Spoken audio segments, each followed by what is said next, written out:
রাজনৈতিক দলগুলো বেশি সংস্কার না চাইলে ডিসেম্বরের মধ্যেই নির্বাচন। খুবই খুশির খবর। রাজনৈতিক দলগুলো যদি সংস্কার না চায় তাহলে অন্তর্বর্তী সরকার ডিসেম্বরের মধ্যেই নির্বাচনের ব্যবস্থা করবেন বা করে দেবেন, এমনই একটা খবর। বিস্তারিত পড়ি।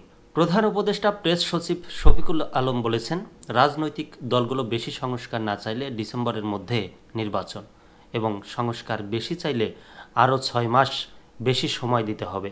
মঙ্গলবার 7 জানুয়ারি তিনি এসব কথা বলেন।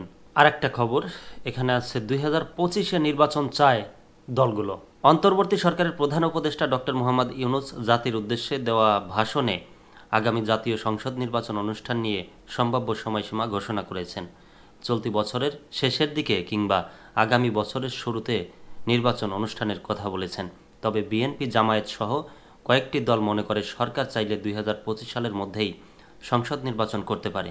তারা চায় সরকার দ্রুত প্রয়োজনীয় সংস্কার শেষে নির্বাচনের সুনির্দিষ্ট রোডম্যাপ ঘোষণা করুক।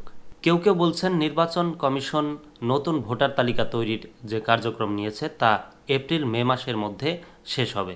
এরপর সরকার ইসিকে নির্বাচনের তারিখ ঘোষণার নির্দেশ দিতে পারে। কেউ আবার 15 জানুয়ারির মধ্যে নির্বাচনের সুনির্দিষ্ট তারিখ ঘোষণার দাবি জানিয়েছেন। নির্বাচন ও নির্বাচনের তারিখের বিষয়ে বিএনপি মহাসচিব মির্জা ফখরুল ইসলাম আলমগীর দেশ রূপান্তরকে বলেন, নির্বাচন আয়োজনের মধ্যে অতিরিক্ত সময়ের প্রয়োজন নেই। নির্বাচন কমিশন সহ কিছু গুরুত্বপূর্ণ সেক্টরের সংস্কার সম্পন্ন হলে 6 মাসের মধ্যে নির্বাচন আয়োজন করা সম্ভব।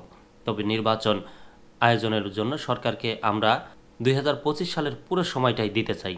তবে এ সময়ে মধ্যে নির্বাচন আয়োজন না করা হলে রাজনৈতিক দলগুলো মানবে না।